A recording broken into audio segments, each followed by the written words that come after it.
En una noche de jueves en Jerusalén, la ciudad vibraba con una mezcla de fervor religioso y tensión contenida. Era la temporada de la Pascua judía, una de las festividades más sagradas, y las calles estrechas y polvorientas estaban abarrotadas de peregrinos llegados de todas partes. El aire parecía cargado de presagios, como si la ciudad entera intuyera que algo trascendental estaba por ocurrir.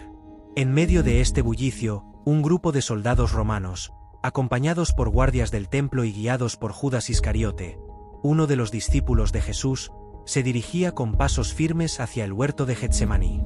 Allí, en la quietud de la noche, Jesús oraba con una intensidad que reflejaba la carga de lo que estaba por venir. Sus discípulos, agotados, dormitaban cerca, ajenos al drama que se avecinaba. De repente, la calma se rompió. Judas, con un gesto que pasaría a la historia como el epítome de la traición, se acercó a Jesús y lo besó en la mejilla. Este acto, que en otra circunstancia habría sido un saludo afectuoso, fue la señal acordada para identificar a Jesús ante los soldados. Sin resistencia, Jesús fue arrestado, mientras sus discípulos, confundidos y aterrorizados, apenas podían reaccionar. Este momento marcó el inicio de una cadena de eventos que cambiarían el rumbo de la humanidad, llevando a Jesús desde la traición hasta el sacrificio supremo, y finalmente, a la gloria de la resurrección. Con las manos atadas, Jesús fue conducido a través de las calles oscuras de Jerusalén hasta la residencia del sumo sacerdote Caifás. En un salón apenas iluminado por antorchas, cuyos reflejos danzaban en las paredes de piedra, el Sanedrín, el consejo religioso judío, se reunió en una sesión extraordinaria. La atmósfera estaba cargada de hostilidad. Los líderes religiosos, ansiosos por deshacerse de aquel hombre que desafiaba su autoridad, lo acusaron de blasfemia, alegando que se proclamaba el Hijo de Dios.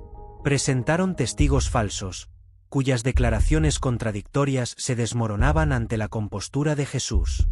Su silencio inicial desconcertó a los acusadores, pero cuando Caifás le exigió una respuesta directa, Jesús afirmó con claridad: «Yo soy el Cristo, el Hijo del Dios viviente». Esta declaración, para los miembros del Sanedrín, fue la prueba definitiva de su supuesta herejía. Con voces airadas, lo declararon culpable y digno de muerte.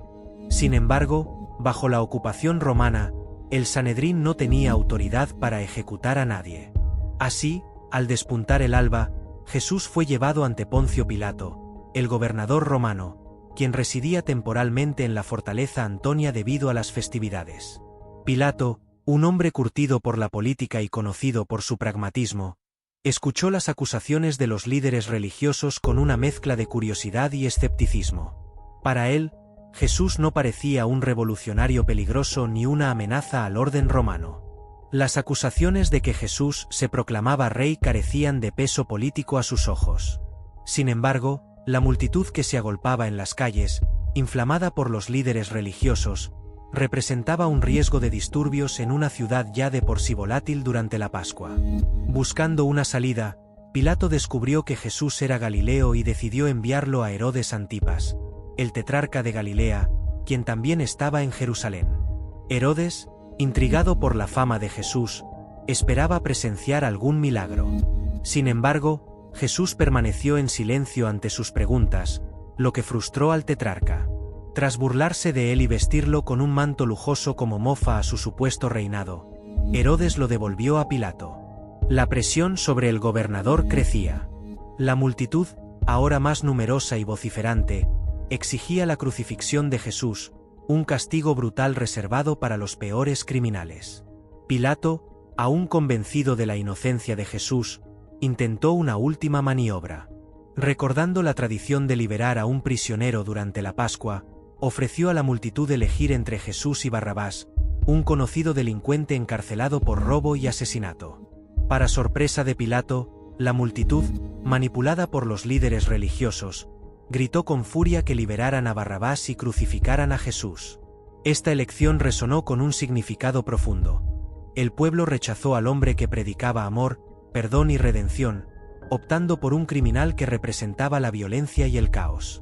La ironía de este momento no pasó desapercibida en la narrativa cristiana, destacando las fallas humanas y las tensiones entre las expectativas mesiánicas de un libertador político y la misión espiritual de Jesús. Abrumado por la presión y temiendo una revuelta que pudiera comprometer su posición, Pilato cedió. En un gesto teatral que buscaba eximirlo de responsabilidad, se lavó las manos ante la multitud, declarando: «Soy inocente de la sangre de este hombre». Aunque simbólico, este acto no borró su papel en la condena. Jesús fue entregado a los soldados romanos, quienes desataron una serie de crueles humillaciones. Lo despojaron de sus ropas, le colocaron un manto púrpura para burlarse de su supuesto título de rey, y tejieron una corona de espinas que clavaron en su cabeza, haciendo brotar sangre por su rostro. Lo golpearon con cañas, escupieron sobre él y lo insultaron con palabras mordaces. Cada golpe, cada burla, era un intento de deshumanizar al hombre que había predicado la compasión y la justicia. Tras este tormento, Jesús, debilitado y ensangrentado, fue obligado a cargar la pesada cruz de madera hacia el lugar de su ejecución. El trayecto, conocido como la Vía Dolorosa o Camino del Dolor, fue una procesión de sufrimiento. Las calles empedradas de Jerusalén, llenas de curiosos, seguidores y opositores, eran testigos de la figura exhausta de Jesús tambaleándose bajo el peso de la cruz. Su cuerpo, lacerado por los azotes, apenas podía sostenerse.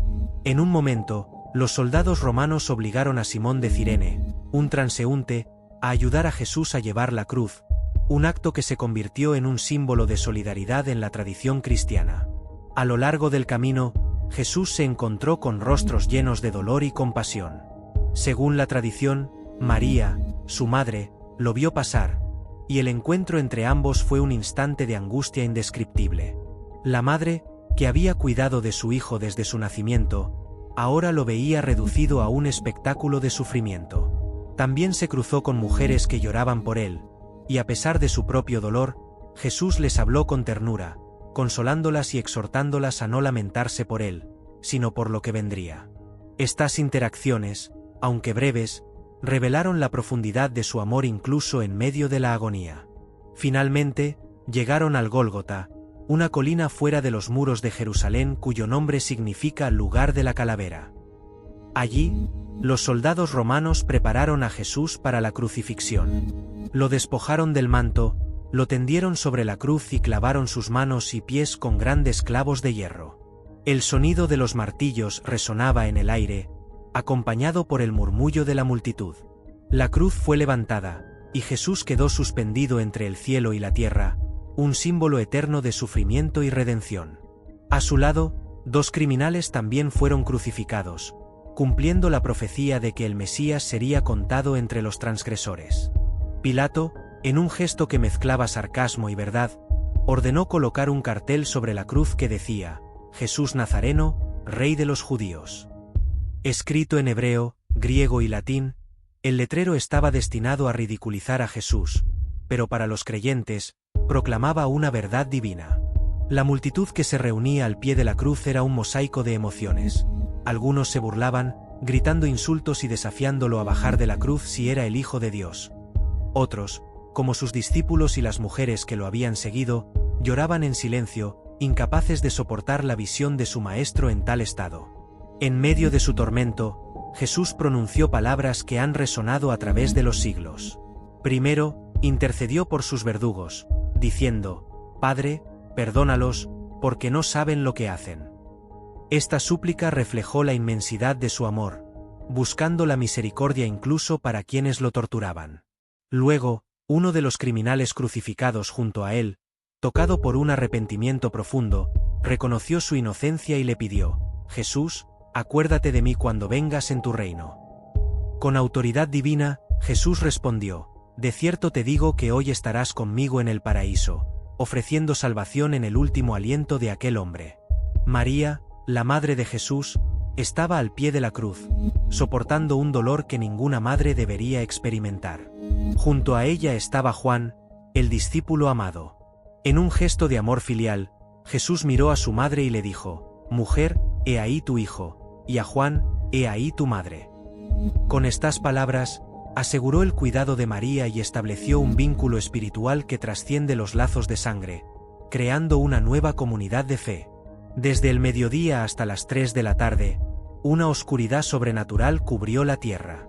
No era un simple eclipse, sino una señal divina que reflejaba la gravedad del momento. Los teólogos interpretan esta oscuridad como un luto cósmico, un signo de que Dios mismo estaba presente en el sacrificio de su Hijo. En medio de esta tiniebla, Jesús exclamó: Dios mío, ¿por qué me has desamparado? Un grito que expresó la profundidad de su sufrimiento espiritual al cargar el pecado de la humanidad. Finalmente, con un susurro que resonó como un triunfo, dijo: consumado es, y entregó su espíritu. En ese instante, la tierra tembló, las rocas se partieron y los sepulcros se abrieron, señales de que algo trascendental había ocurrido. Los soldados romanos, encargados de la ejecución, recibieron la orden de acelerar la muerte de los crucificados para que los cuerpos no permanecieran en las cruces durante el sábado, un día sagrado para los judíos. Normalmente, quebraban las piernas de los condenados para provocar la asfixia, pero al llegar a Jesús, vieron que ya había muerto. Para confirmarlo, un soldado, conocido en la tradición como Longino, atravesó su costado con una lanza, y de la herida brotaron sangre y agua, un símbolo de purificación y vida que ha sido venerado en la teología cristiana. El cuerpo de Jesús fue bajado de la cruz con reverencia por José de Arimatea, un miembro del Sanedrín que había seguido a Jesús en secreto. Acompañado por Nicodemo, otro discípulo oculto, José pidió a Pilato el cuerpo de Jesús, un acto de valentía que desafió el temor a las autoridades religiosas. Con cuidado, envolvieron el cuerpo en lienzos, lo ungieron con una mezcla de mirra y áloe, y lo colocaron en un sepulcro nuevo tallado en la roca, ofrecido por José. La tumba, ubicada en un jardín cerca del Gólgota, se convirtió en el lugar de descanso temporal de Jesús. Los líderes religiosos, temiendo que los discípulos robaran el cuerpo y proclamaran una resurrección falsa, pidieron a Pilato que asegurara el sepulcro. La tumba fue sellada con una gran piedra y custodiada por guardias romanos, una medida que, irónicamente, solo resaltaría la verdad del milagro que estaba por venir. El sábado, Jerusalén se sumió en un silencio solemne. Los discípulos, escondidos por miedo a las autoridades, lloraban la pérdida de su maestro. Las mujeres que lo habían seguido desde Galilea, incluyendo María Magdalena, prepararon especias para ungir el cuerpo, respetando el descanso sabático. En sus corazones, la confusión y el dolor se mezclaban con una tenue esperanza. Recordaban las palabras de Jesús sobre su resurrección, pero su significado aún les era esquivo. María, la madre de Jesús, compartía su duelo, sosteniendo la fe a pesar de la inmensa tristeza. Al amanecer del domingo, un grupo de mujeres, entre ellas María Magdalena, María la madre de Jacobo y Salomé, se dirigió al sepulcro con especias para completar los ritos funerarios. Al llegar, encontraron la piedra removida y la tumba vacía. La sorpresa dio paso a la angustia. María Magdalena corrió a avisar a Pedro y Juan, quienes acudieron al sepulcro y confirmaron que el cuerpo no estaba. Los lienzos que habían envuelto a Jesús yacían ordenados, pero él había desaparecido. Mientras Pedro y Juan regresaban confundidos, María Magdalena se quedó llorando fuera del sepulcro. Al inclinarse para mirar dentro, vio a dos ángeles vestidos de blanco que le preguntaron por qué lloraba. Respondió que se habían llevado a su Señor. Entonces, una figura apareció detrás de ella. Pensando que era el jardinero, María le suplicó que le dijera dónde estaba el cuerpo. Pero cuando él pronunció su nombre, María, ella lo reconoció al instante. Era Jesús, vivo y resucitado. Con lágrimas de alegría, María intentó abrazarlo, pero Jesús le dijo: no me toques, porque aún no he subido a mi Padre. Ve y dile a mis hermanos que subo a mi Padre y vuestro Padre. María, transformada por este encuentro, corrió a anunciar a los discípulos la buena nueva: he visto al Señor. La resurrección de Jesús se propagó como un incendio entre sus seguidores. Otros encuentros confirmaron su victoria sobre la muerte. En el camino a Emaús, dos discípulos, Cleofás y otro, caminaban apesadumbrados, discutiendo los eventos recientes. Jesús se les unió, pero no lo reconocieron. Les explicó las Escrituras, mostrando cómo todo lo sucedido cumplía las profecías. Al llegar a Emaús, lo invitaron a quedarse. Cuando partió el pan, sus ojos se abrieron y lo reconocieron, pero él desapareció. Con el corazón ardiendo, regresaron a Jerusalén para compartir la noticia. Esa misma noche, en el aposento alto, los discípulos estaban reunidos con las puertas cerradas por temor. De repente, Jesús apareció en medio de ellos, diciendo: «Paz a vosotros». Asustados, pensaron que era un espíritu, pero Jesús les mostró sus manos y pies, marcados por los clavos. Les permitió tocarlo, demostrando que era Él, vivo y tangible. La alegría reemplazó al miedo, y Jesús les habló de su misión, prometiendo enviar el Espíritu Santo para guiarlos. La resurrección de Jesús es el eje del cristianismo. No solo cumplió las profecías del Antiguo Testamento, sino que estableció a Jesús como el Mesías y Salvador. Derrotó el pecado y la muerte, ofreciendo vida eterna a quienes creen en Él. Su sacrificio y triunfo transformaron la historia, invitando a la humanidad a vivir en amor, compasión y esperanza. Cada encuentro con el Jesús resucitado renovó la fe de sus seguidores, preparándolos para llevar su mensaje al mundo. Este evento no es solo una historia del pasado, sino una promesa viva de redención y vida eterna. Somos Mundo Religioso. No olvides suscribirte.